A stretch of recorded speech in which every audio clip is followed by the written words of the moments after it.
নবী পাক সাল্লাল্লাহু তাআলা আলাইহি ওয়াসাল্লাম বলেন, একজন মানুষ আমল করতে করতে, দিনের আমল করতে করতে, জান্নাতের কাজ করতে করতে করতে করতে করতে করতে একেবারে জান্নাতের দুয়ারে উপনীত হয়, আর একটু গেলেই তার জান্নাত।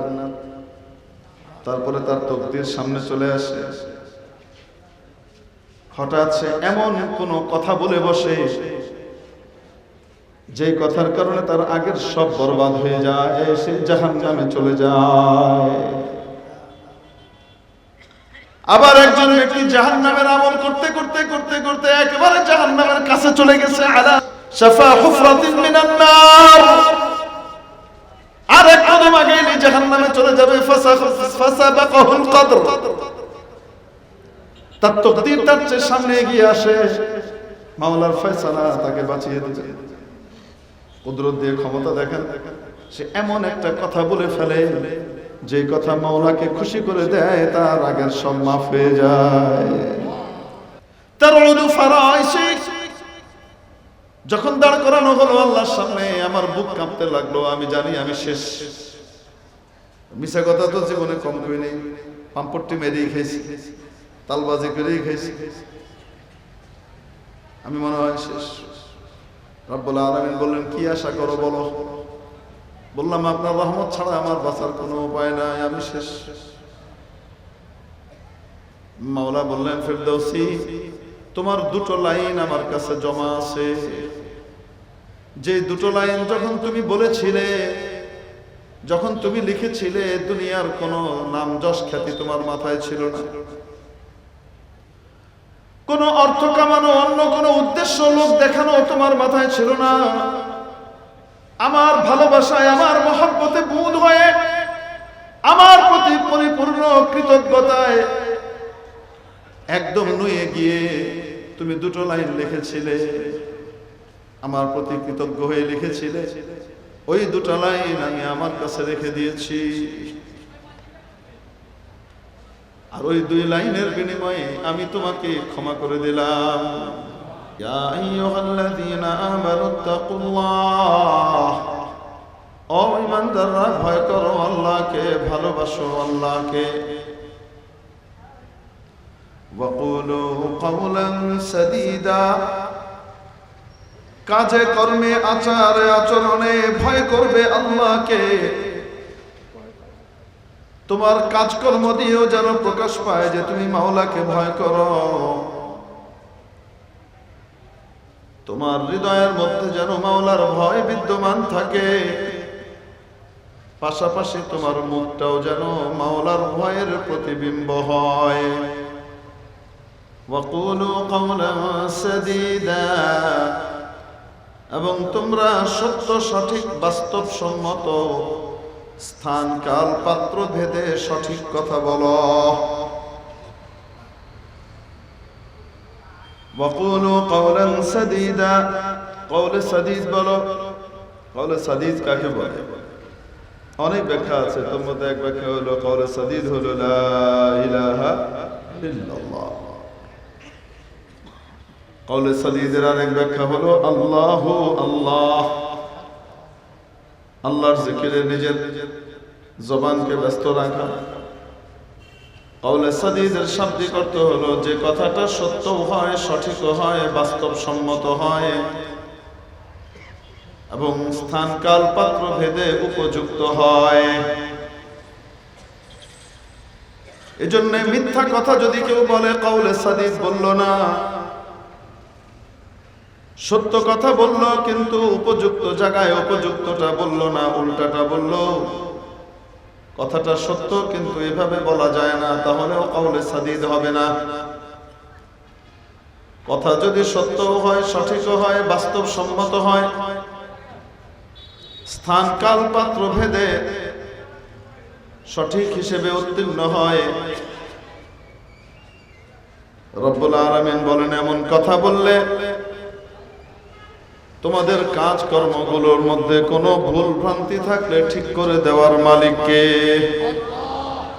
ইউসলিহ লাকুম আমালাকুম, তাহলে তিনি তোমাদের আমলগুলোকে ঠিক করে দেবেন। তোমাদের কাজগুলোকে ভালো করে দেবেন। ওয়ায়াগফির লাকুম যুনুবাকুম, তোমাদের গুনাহগুলোকেও মাফ করে দেবেন। ওয়াল্লাহু গফুরুর রহিম। এবং আল্লাহ রাব্বুল আলামিন হলেন মহা ক্ষমাশীল, অতিশয় দয়ালু।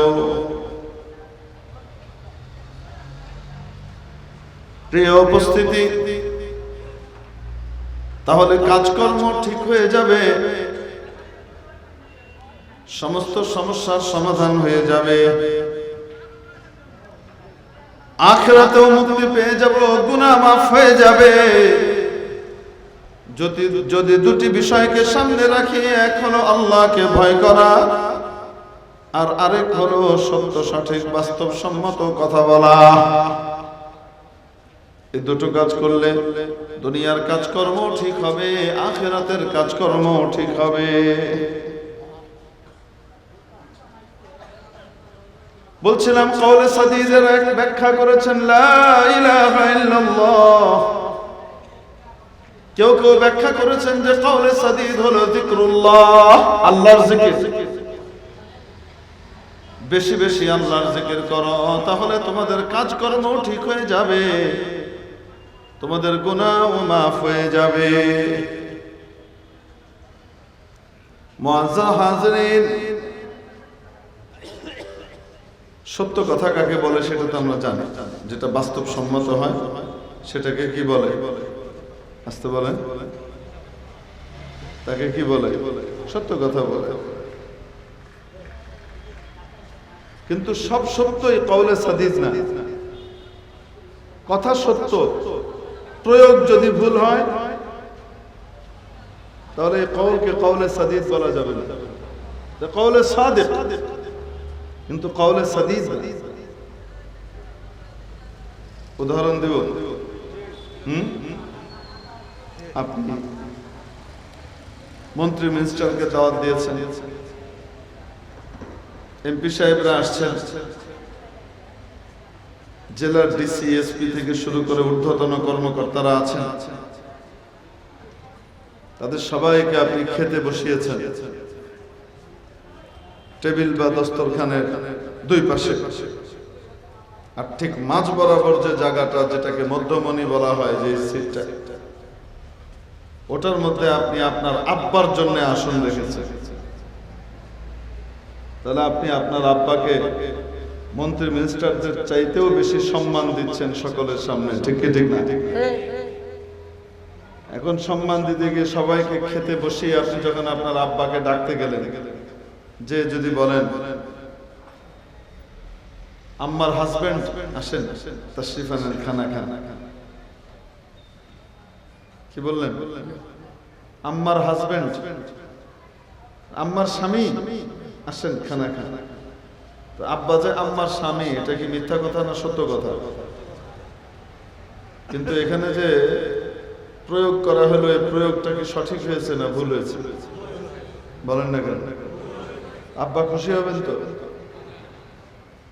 আব্বা, সমস্ত মন্ত্রীরা বসে আছে, কাউকে আমি মূল আসনটা দিইনি, সেই আসনটা আপনি অলঙ্কৃত করবেন, আমার স্বামী আসেন।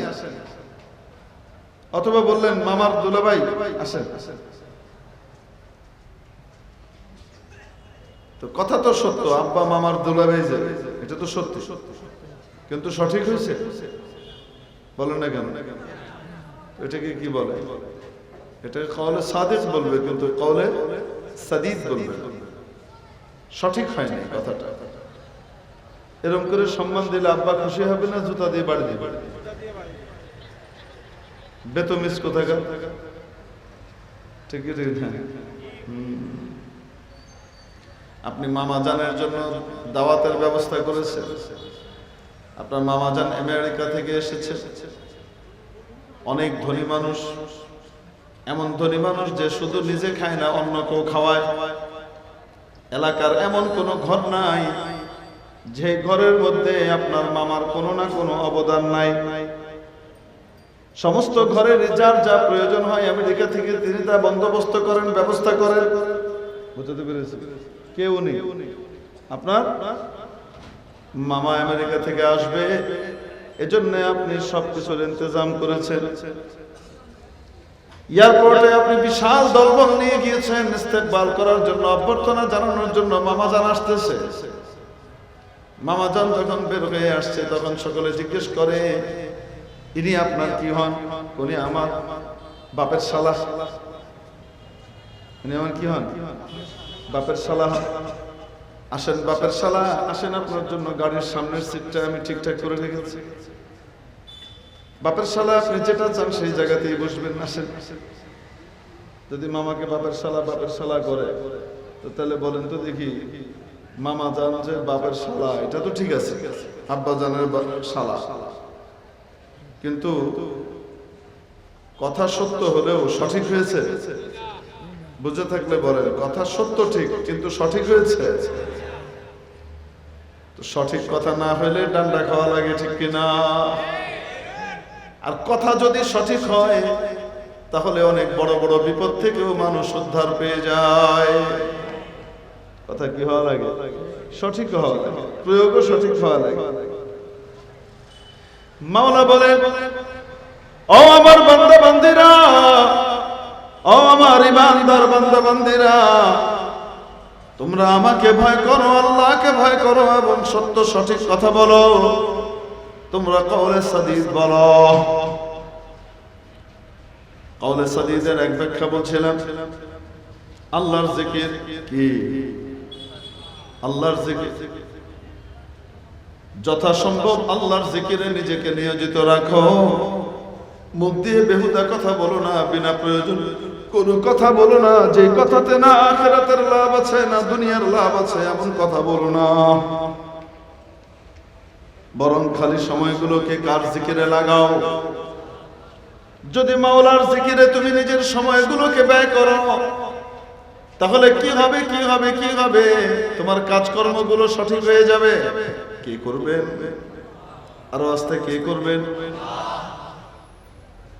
যেহেতু তোমার মন শান্ত থাকবে, তোমার মনে আল্লাহ তাআলা শান্তি নসিব করবেন, তোমার মনের মধ্যে মাওলা রহমত নাজিল করবেন, তাই তোমার মনটা ঠান্ডা, মস্তিষ্ক ঠান্ডা, যে কাজকর্মগুলো হবে সেগুলো তুমি সুচিন্তিতভাবে সঠিকভাবে করতে পারবা। আল্লাহ রাব্বুল আলামিন তোমার কাজগুলোকে সঠিকভাবে করার ব্যবস্থা করে দেবেন। কোন ব্যক্তি যদি অস্থির থাকে,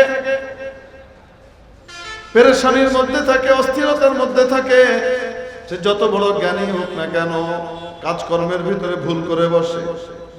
বলে না কেন? কি করে বসে? কাজকর্মের মধ্যে ভুল করে বসে। মনটা যদি ঠান্ডা থাকে, ঠিকঠাক থাকে, মস্তিষ্ক যদি টেনশন ফ্রি থাকে, তাহলে অল্প জ্ঞানী মানুষও বিশাল বড় কাজ আঞ্জাম দিয়ে দেয়। ইউসলিহ লাকুম আ'মালাকুম, কিসের মাধ্যমে? তুমি জিকির করো মাওলা, তুমি আল্লাহকে ভয় করো আর কওলে সাদিদ বলো, আল্লাহর জিকিরে নিজেকে লাগিয়ে রাখো, তাহলে তোমার কাজকর্ম সুন্দর হবে। কারণ মাওলায়ে পাক কোরআনের অন্য আয়াতে ইরশাদ করেছেন, আলা বিযিকরিল্লাহি তাতমাইন্নুল কুলুব, আলা, শুনে নাও, শুনে নাও, শুনে নাও, বিযিকরিল্লাহ, একমাত্র আল্লাহর জিকির দ্বারাই তাতমাইন্নুল কুলুব, হৃদয় প্রশান্ত হয়, চিত্ত প্রশান্ত হয়, মনের মধ্যে শান্তি আসে। তুমি যেখানেই থাকো না কেন, পৃথিবীর যে কোনায় যাও না কেন, শান্তির আশায় শান্তি খুঁজে পাবা না। শান্তি যদি পেতে হয়, মাওলার জিকিরের সাগরে ডুব দাও, মাওলার মহব্বতের ভিতরে ডুব দাও, আল্লাহ রাব্বুল আলামিনের আলোচনা বেশি বেশি করে করো, তাহলে তোমার হৃদয়ের মধ্যে শান্তি নাজিল করবেন কে? হিজে গোশা বেদদ বেদামনেস্ত জুজব খলওয়াত গাহে হাকারামনেস্ত, হিজে গোশা বেদদ বেদামনেস্ত জুজব খলওয়াত গাহে হাকারামনেস্ত। পৃথিবীর যেখানেই যাও, সেখানে অশান্তি আর পেরেশানি। যে কোনো প্রান্তে সুখের আশায় শান্তির আশায় যাও, পেরেশানি ওখানেও আছে।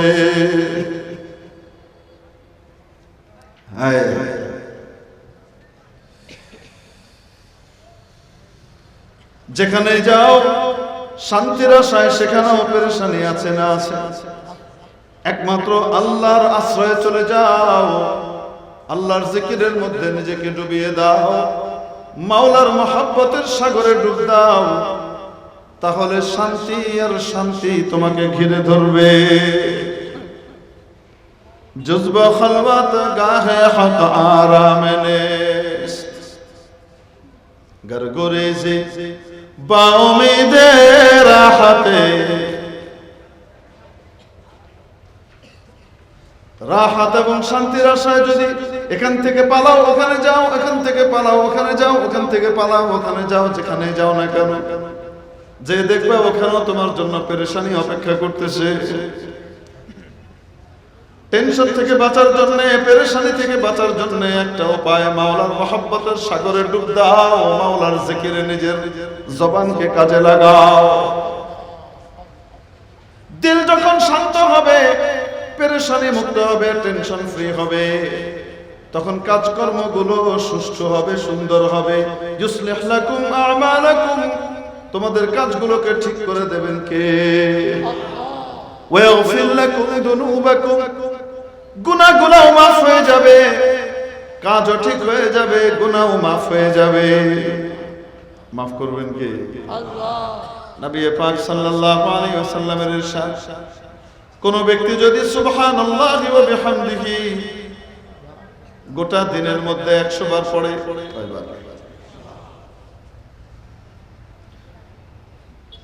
গোটা দিনের মধ্যে একটা না 100 বার পড়া লাগবে না। সকালে 10 বার পড়ছে, একটু পরে আবার 10 বার পড়ছে, একটু পরে আবার 15 বার পড়ছে, একটু পরে আবার 10 বার পড়ছে, এইভাবে পড়ে পড়ে কি করছে? 100 বার পুরা করছে। নবীজি বলেন, খুত্তাত খাতায়াহু ওয়ালাউ কানা মিথলা যাবাদিল বাহর, খুত্তাত খাতায়াহু ওয়ালাউ কানাত মিথলা যাবাদিল বাহর, কামা ক্বালা আলাইহিস সালাতু ওয়াস সালাম। তার গুনাহগুলো যদি সাগরের ফেনা পরিমাণও হয়, তার সমস্ত গুনাহ মাওলা মাফ করে দিবেন। মুআজ্জাজ হাজিরিন, এজন্য কওলে সাদীদের কথা বলা হয়েছে। কি বলো? কওলে সাদীদ। বললে সঠিক কথা বলবো, না বললে চুপ করে থাকবো। সঠিক কথা বলা না গেলে চুপ করে থাকা। বেকুব মানুষের জবান তার আকলের আগে থাকে, বুদ্ধিমান মানুষের আকল তার জবানের আগে থাকে। জবান পিছনে থাকে, আকল আগে থাকে, চিন্তা ভাবনা আগে থাকে। বাংলায় বলে না, ভাবিয়া করিও কাজ, করিয়া ভাবিয়া। নবী পাক সাল্লাল্লাহু তাআলা আলাইহি ওয়াসাল্লাম কে কোন সাহাবী জিজ্ঞেস করলেন, ইয়া রাসূলুল্লাহ মান নাজাহ? সাহাবীর নাম উকবা ইবনে আমির রাদিয়াল্লাহু আনহু। ইয়া রাসূলুল্লাহ, মুক্তির উপায় কি? নবীজি বললেন, আমসিক আলাইকা লিসানাক ওয়াল ইয়াসাকা বাইতুক ওয়াবকি আলা খাতিয়াতিক। নিজের জবানকে কন্ট্রোল করো, মুখ নিয়ন্ত্রণ করো। ওয়াল ইয়াসাকা বাইতুক, তোমার বাড়ি যেন তোমার জন্য প্রশস্ত হয়। কি অর্থ? বিনা প্রয়োজনে বাড়ির বাইরে সময় কাটিও না। বাড়িতে সময় দাও, স্ত্রীকে সময় দাও, ছেলে মেয়েকে সময় দাও। ওয়াবকি আলা খাতিয়াতিক, নিজের দোষগুলো, নিজের গুনাহগুলো দেখো আর কান্দো। তাহলে নবীজি মুক্তির উপায় বলেছেন কয়টা জিনিসের মধ্যে? তার মধ্যে 1 নম্বর হলো জবানের হেফাজত। 1 নম্বর হলো মুখ কন্ট্রোল করা। মানুষ যদি মুখ কন্ট্রোল করে, মুখকে নিয়ন্ত্রণ করে, উল্টা পাল্টা কথা না বলে, যেটা বলে সেটা সঠিক বলে, চুপ করে থাকা, এটাও এক রকমের কথা। ঠিক ঠিক না? চুপ করে থাকাটাও কিন্তু এক রকমের কথা। দুজনে ঝগড়া লেগেছে, একজন চুপ হয়ে গেল, চুপ করে গেছে। এটাও একটা কথা, সে বুঝাচ্ছে ঠিক আছে তুমি জিতছো, আমি হেরে গেছি, যাও। বলেন না কেন? তাহলে গন্ডগোল থাকবে না, ঠান্ডা হয়ে যাবে? কথার যদি, মুখের যদি সদ্ব্যবহার হয়, মানুষ দুনিয়াতেও শান্তি পায়, আখিরাতেও শান্তি পায়। মুখের যদি অপব্যবহার হয়, মানুষের দুনিয়াও যায়, আখিরাতেও যায়। मेरे मुहतरम दोस्तों, आजीज बुजुर्गों,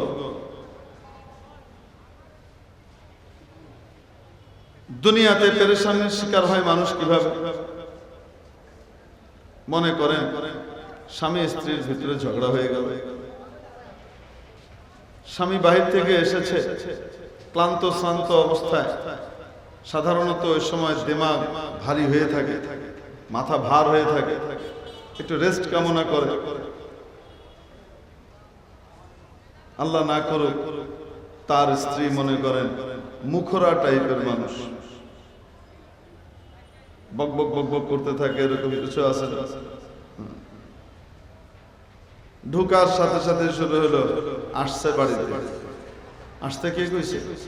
জীবনে কোনোদিন সুখ পেলাম, এই বাড়িতে আসলাম বান্দি হয়ে ঢুকছি, বান্দিগিরি করে যেতেছি, জীবনে কোনোদিন সুখের ছায়াও দেখি নাই, আমি বলে সংসার করে যেতেছি। আর যদি কেউ হইতো কবে মুখে লাথি মেরে দিয়ে চলে যেত। কি পাইলাম? এই নাই, এই নাই, ওইটা নাই, এটা নাই, এটা নাই, আলু নাই, পটল নাই, লবণ নাই, এটা নাই, চলতেছে, বগর বগর বগর বগর চলতেছে। আর স্বামী যদি সবর করে নেন, হাজবেন্ড যদি সবর করে নেয়, চুপচাপ ধৈর্য ধরে নেয়, তো তাহলে তো গেল, বেঁচে গেল। আর যদি সবর করতে না পেরে দুই কথা হেও শোনায়, এর দুই কথার উপরে ওই পাশ থেকে আবার 4 কথা, হের 4 কথার উপরে হেনতে আবার 8 কথা, এই 8 কথার উপরে হেনতে আবার 16 কথা, এই 16 কথার উপরে আবার হেনতে 32 কথা, এই 32 কথার জবাবে আবার ওহেন থেকে 64 কথা। এই চলতেছে ঠেলা, কে কারে হারাইতে পারে। স্বামীর কাছে মেজাজ খারাপ হয়ে এক পর্যায়ে নিয়ন্ত্রণ হারায় করে দিছে, যাও তোমার উপর 3 তালাক, বেরিয়ে যায়। এখন এই যে কথাটা বলে দিছে, বলে দেওয়ার পরে কি হলো? এখন স্বামীও পেরেশান, স্ত্রীও পেরেশান, দাদা দাদি পেরেশান, নানা নানি পেরেশান, জনো খানদান পেরেশান। বাচ্চাগুলার কি হবে? ঠিক কি ঠিক না? বাচ্চাগুলার কি হবে? সবার নাওয়া খাওয়া ঘুম হারাম হয়ে গেল, শুধুমাত্র কেন? কওলে সাদিদ না থাকার কারণে। শুধুমাত্র কেন? মুখের অপব্যবহারের কারণে। এখন পড়ছে সমস্যা। আর হুজুরের কাছে যায়, হুজুর দেখেন না কোনো ব্যবস্থা করা যায় কিনা। তো আরেকজন আবার শিখাই দিছে তারে, বাইরে থেকে আরেকজন, যে বলবি মাথা খারাপ হয়ে গেছিল, রাগের বসে দিছি, কোনো হুসটুস ছিল না, রাগের বসে দিছি, পাগল হয়ে গেছিলাম, হুসটুস ছিল না। আর পাগলের কোনো কথা তো আর ধর্তব্য না, অতএব তাহলে তালাকটা তোমার পড়বে না, নাহলে তো 3টা ঠাসাম হয়ে গেছে। সে এসে কয়, এখানে আবার কওলে সাদিদ করতেছে না, এখানে মিথ্যা কথা করতেছে। তো মিথ্যা কথা কইলে কি কওলে সাদিদ হবে? এসে হুজুরের কাছে বলতেছে, হুজুর পাগল হয়ে গেছিলাম, কোনো হুশ টুস ছিল না, এই জন্য কি করছি, তালাক দিয়েছি। কি বলছে না বলছে আমার কোনো মাথা টাথা ঠিক ছিল না। তো তুমি পাগল হয়ে গেছো, পাগল হয়ে রাগের মাথায় তুমি তালাক দিছো, কই তোমার মারও তো দাও নাই, তোমার বোনেরও তো দাও নাই, তোমার মেয়েরও তো দাও নাই, আশপাশের কারো তো দাও নাই, দিছো তো দিছো হুদা তোমার বোর্ডারেই দিছো। ঠিক কি ঠিক? হ্যাঁ। তার মানে বোঝা গেল মাজনুন বকারে খোদ হুঁশিয়ার আছে।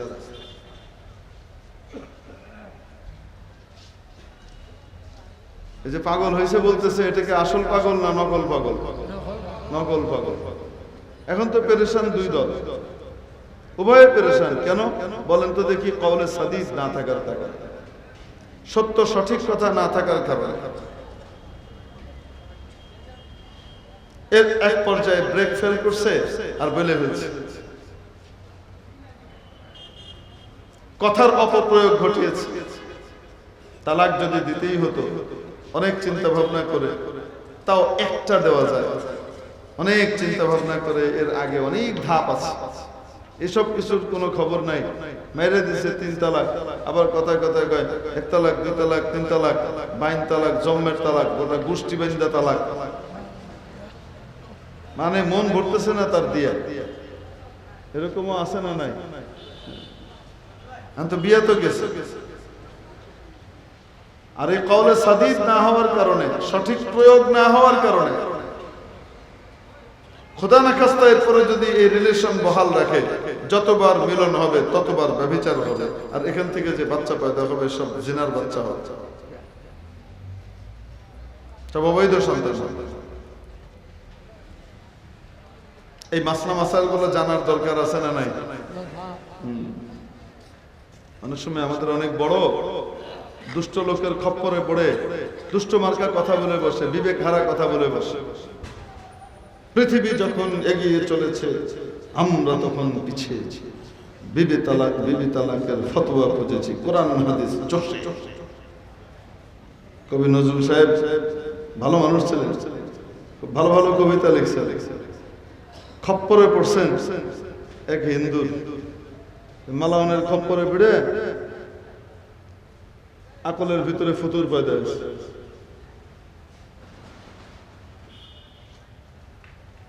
ঠিক কি ঠিক না? এই জন্য সোহবত বড় জিনিস, উল্টা পাল্টা কথা কইতেছে। পৃথিবী যখন এগিয়ে চলেছে আমরা তখন পিছিয়ে। বিবি তালাকের ফতোয়া খুঁজেছি, কোরআন হাদিস চষে। ও বেটার খবর নাই বিবি তালাকের ফতোয়া কত গুরুত্বপূর্ণ। বিবি তালাকের ফতোয়া যদি ঠিক মতো না জানে, মাসলা মাসাইল যদি ঠিক মতো না জানে, নিজের বউকে পর করে দিয়া তার খবর নাই, সে যে এক পরনারীর সাথে জীবন কাটাইতেছে আর যা পয়দা হইতেছে সব হারামজাদা। হারামজাদা দিয়ে দুনিয়া ভিড়ে ফেললে তো এটা দিয়ে কি নেককার পরহেজগার দুনিয়া পয়দা হবে? দুনিয়া ডিস্ট্রয় হবে, ধ্বংস হবে। দুর্নীতিবাজ, ফাজিল, খবিশ, বেয়াদব, বাবা মার সাথে হারামখোরি করে, এরকম কি হবে? জিনিস পয়দা হবে। এটা কি সাধারণ কথা না? অনেক গুরুত্বপূর্ণ কথা। বিবি তালাকের ব্যাপারে মাসলা জানানো সাধারণ মাসলা না, গুরুত্বপূর্ণ। একজন মানুষ নামাজ জানে না, নামাজ পারে না, একজন পারে না, এটা যতটুকু গুরুত্বপূর্ণ যে বিয়ে শাদী করেছে বা বিয়ে শাদী করবে, তার জন্য কোন কোন কথা বললে বিয়ে ভেঙে যায়, বিবাহের সম্পর্ক নষ্ট হয়ে যায়, তার জন্য এটা জানা নামাজ জানার চাইতেও বেশি গুরুত্বপূর্ণ। বুঝতে পারেন? এই মনে হয় নামাজ না পড়লে কেউ ব্যভিচারী হয় না। নামাজ না পড়লে, নামাজ না পড়ার গুনাহ হয়, ভয়ঙ্কর গুনাহ, কিন্তু ব্যভিচারের গুনাহ হয় না। আর স্ত্রীকে উল্টা পাল্টা কথা কয়েকবার করে ফেলছে, তো তার মানে তালাক হয়ে গেছে কত আগে। সে জানে না, তার খবর নাই, প্রতিবার মিলন করতেছে, আর মিলনের কারণে তার কি হচ্ছে? ব্যভিচারের গুনাহ হইতেছে। তাহলে বিবি তালাকের ফতোয়া এটা সাধারণ বলেন না কেন? কত গুরুত্বপূর্ণ। কিন্তু এটা নিয়ে যখন কটাক্ষ করে কথা বলতেছে, তো যিনি বললেন তার এই কথাটা কি কওলে সাদিদ হয়েছে? বুঝে থাকলে বলেন, হয় নাই? এই এক কথার কারণে মান মর্যাদা নিচে নেমে যায়। এক কথার কারণে মানুষ আখিরাতে নাজাত পাবে, আর তার একটা কথার কারণে আখিরাতের সবকিছু ধ্বংস হয়ে যাবে। মানুষের কথা বড় অদ্ভুত জিনিস। একটা কথা মানুষকে নাজাত দিয়ে দেয় যদি আল্লাহর পছন্দ হয়ে যায়, আর একটা কথা যদি আল্লাহর কাছে অপছন্দ হয়ে যায়, নারাজি লেগে যায়, তাহলে ওই এক কথার কারণে ধ্বংস হওয়া যথেষ্ট, বেশি কিছু লাগবে না।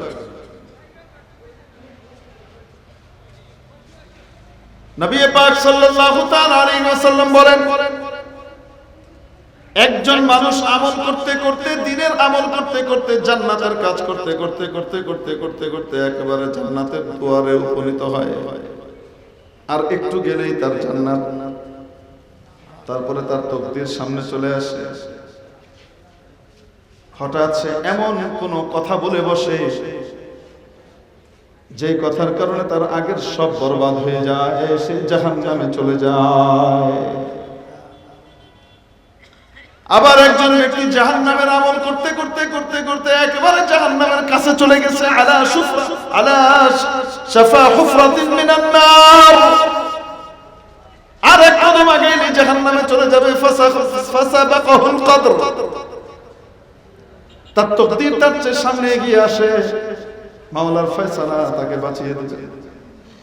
কুদরত দিয়ে ক্ষমতা দেখেন, সে এমন একটা কথা বলে ফেলে যে কথা মাওলাকে খুশি করে দেয়, তার আগের সব মাফ হয়ে যায়। ছোট্ট একটা কাজ, ছোট্ট একটা কথা যদি আল্লাহর কাছে পছন্দ হয়ে যায়, এই একটাকে দিয়ে সব মাফ হয়ে যেতে পারে। আর একটা কাজ আর একটা কথা যদি অপছন্দ হয়ে যায়, এই একটার কারণে বাকি সব নষ্ট হয়ে যেতে পারে। এজন্য মুখের নিয়ন্ত্রণ এটা অত্যন্ত গুরুত্বপূর্ণ। মহাকবি ফেরদৌসী পারস্যিক কবি ছিলেন, আপনারা তো জানেন, নাম তো শুনেছেন নিশ্চয়। পারস্য সম্রাটদের গোটা জীবন গাথা, বড় বড় সমর কাহিনী, যুদ্ধের ঘটনাবলী ইত্যাদিকে উনি কবিতার আকারে গোটা ইতিহাসকে রচনা করেছেন। শাহনামা, গোটা পৃথিবীতে এক ঐতিহাসিক সৃষ্টিকর্ম হলো শাহনামা। মহাকবি ফেরদৌসী মারা গিয়েছেন। মারা যাওয়ার পরে কেউ ওনাকে স্বপ্ন দেখছে, জীবনভর তো রাজা বাদশার স্তুতি গিয়েছে, প্রশংসা গেয়ে গিয়ে পয়সা কামিয়েছে। রাজা বাদশাদের পয়সা প্রশংসা যারা গায় তারা সব সত্য কথা বলে, তো বলেন না কেন?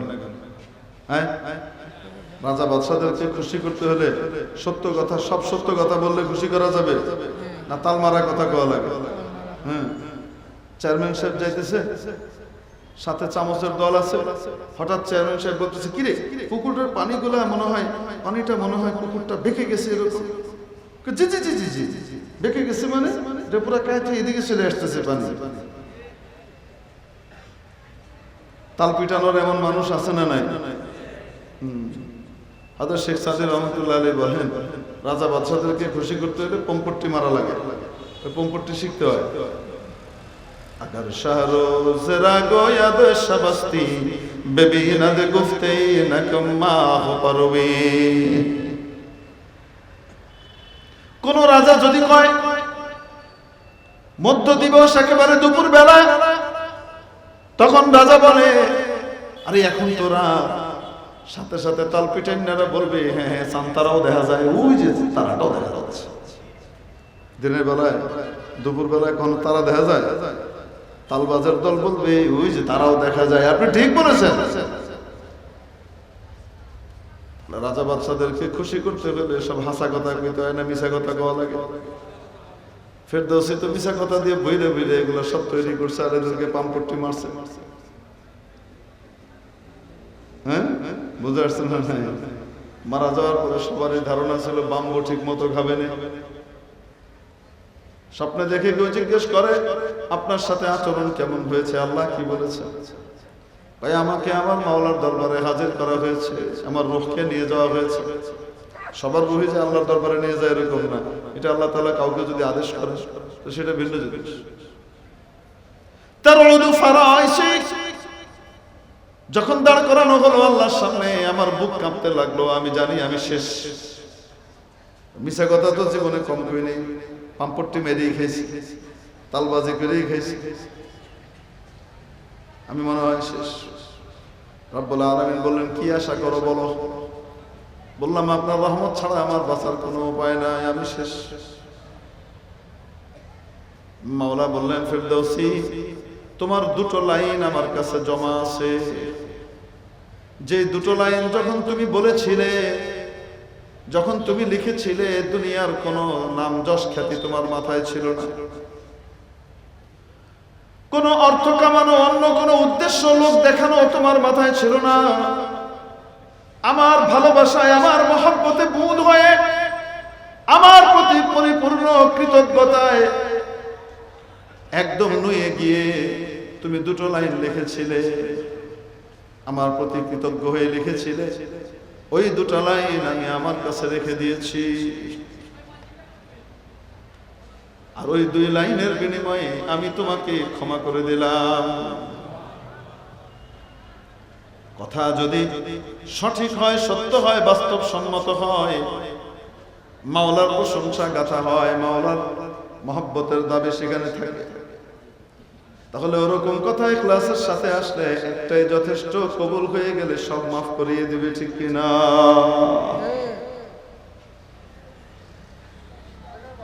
ফেরদাউসে জানতে চান মাওলা সেই 2 কালিমা কি, সেই 2টা লাইন কি, 2টা শের কি? চিরকুট বাড়িয়ে দিয়ে দেওয়া হলো, দাও দেখে দাও, ফেরেশতাকে বলা হলো দিয়ে দাও। ফেরদাউসে দেখেন লেখা, কোন এক নিঝুম রাতে মাওলার প্রতি ভালোবাসা এবং আবেগে পরিপূর্ণ ডুবে গিয়ে নিজেকে বড় ছোট মনে করে আমি কত গুনাহ করি, আমার মাওলা আমার খাওয়া বন্ধ করে নাই, কত অপরাধ করি, অন্যায় করি, আমার অক্সিজেন বন্ধ করে নাই, আমার প্রতি ওনার নিয়ামতকে উনি জারি রেখে দিয়েছে। এই রকমের অনুভূতিতে নিজেকে বিলীন করে দিয়ে মাওলার সামনে একেবারে হীন করে দিয়ে কৃতজ্ঞতায় বুঁদ হয়ে লিখেছিলেন দুটো শের। কি লিখেছিলেন? सताइश कुनम इज़्ज़त पाकेरा, सताइश कुनम इज़्ज़त पाकेरा के गोया वबीना कुनद खाकेरा बमोरे देहद मालश नरगे शेर, बमोरे देहद मालश नरगे शेर कुनद पुष्बर पेल जंगे दले। আমি প্রশংসা করছি সেই মহান সত্তার, সে মহান আল্লাহর পরওয়ারদিগারের। ফার্সিতে আল্লাহকে ইজ্জত বলে, যিনি সাধারণ মাটির দলার মধ্যে বলার এবং দেখার ক্ষমতা দান করেছে। একটা মাটির দলা, তার মধ্যে বলার ক্ষমতাও দিয়েছেন, দেখার ক্ষমতাও দিয়েছেন কে? আল্লাহ। বমুরে দেহদ মালাশনা রাখে, শুধু সারা দুনিয়ার সৃষ্টি করেছেন তা নয়, বড় থেকে বড় মাখলুক এবং ছোট থেকে ক্ষুদ্রাতি ক্ষুদ্র সৃষ্টির রিজিকেরও যোগান দেন সময় মতো। উনি ক্ষুদ্র পিপিলিকার রিজিকের কথাও ভুলেন না, বাঘের শিকারের জন্য বিশাল থাবাওয়ালা খাবারের কথাও তিনি ভুলেন না। এর বিরাট শক্তিমত্তায় প্রমত্ত হাতিকে ছোট্ট মানুষের অধীনস্থ করে দিয়েছে। বড় যুদ্ধাঙ্গী হাতি যে যখন যুদ্ধে যায় তখন পায়ের তলায় পিষে সবকিছু শেষ করে দেয়, সেই বিশাল ক্ষমতা সম্পন্ন হাতিকে ক্ষুদ্র মানুষের অধীনস্থ করে দিয়েছেন। কে করেছেন? ফেরদাউসে তোমার এই দুটো কথা আমার কাছে বড় ভালো লেগেছে, যাও এটাকে কেন্দ্র করে সব মাফ করে দিলাম। ইউসলিহ লাকুম আমালাকুম, কওলে সাদিদ বলো। অতএব কথা নিয়ন্ত্রণহীন হবে না, নিয়ন্ত্রণের মধ্যে থাকবে, ঠিক কিনা? তাহলে কাজকর্ম ঠিক হয়ে যাবে, দুনিয়াও ঠিক হয়ে যাবে, আখিরাতও ঠিক হয়ে যাবে। ওয়াগফির লাকুম যুনুবাকুম, তোমাদের গুনাহগুলোকেও মাফ করে দেবেন। ওয়াল্লাহু গফুরুর রহিম, আর আল্লাহই বড় ক্ষমাশীল, আল্লাহই বড় দয়ালু। তাহলে নিজেদের জবানের হেফাজত করব তো ইনশাআল্লাহ। কওলে সাদিদ, সঠিক কথা, সত্য কথা বলবো তো ইনশাআল্লাহ। হক কথা যেখানে বলা দরকার সেখানে ব্যর্থহীন ভাবে বলবো তো ইনশাআল্লাহ। যেই কথাতে আল্লাহ খুশি হন ওই কথা বলবো, যেই কথাতে সবাই খুশি হয় তা নয়। ঠিক কি ঠিক না? কোন কথা বলতে হবে? যেই কথায় কে খুশি হন? আল্লাহ খুশি হন। আল্লাহু আকবার।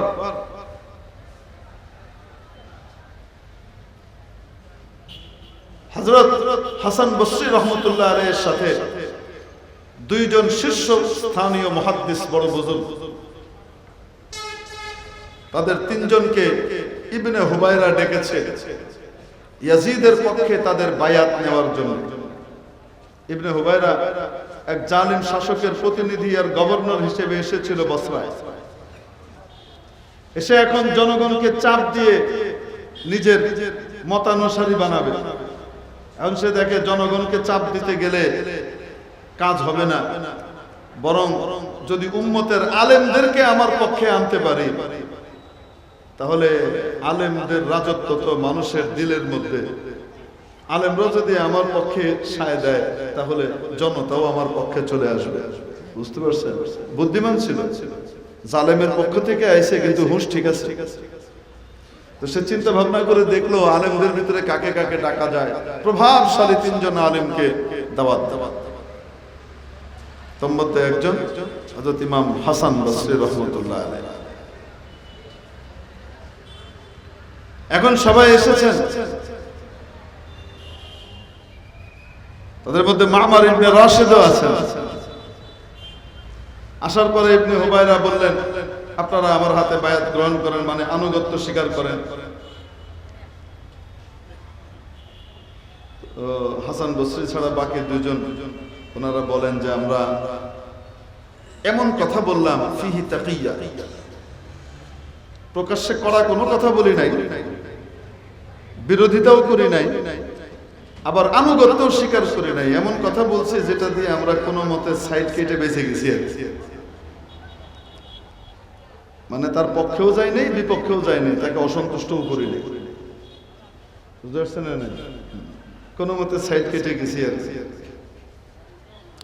বুঝেনি তো আপনার মতো এত বড় মানুষ, আমরা আনুগত্য করে ফেলবো, গোপনে করলে এটা কেমন হয়, সবার সামনে যদি আমরা মসজিদে করি তাহলে মানুষ এটা বেশি জানবে। তো এই জন্য এক্ষুনি না করে জুমা পর্যন্ত অপেক্ষা করি। হিকমতের অর্থ হলো যে জুমার আগে আমি এতে বেঁকে জমবে।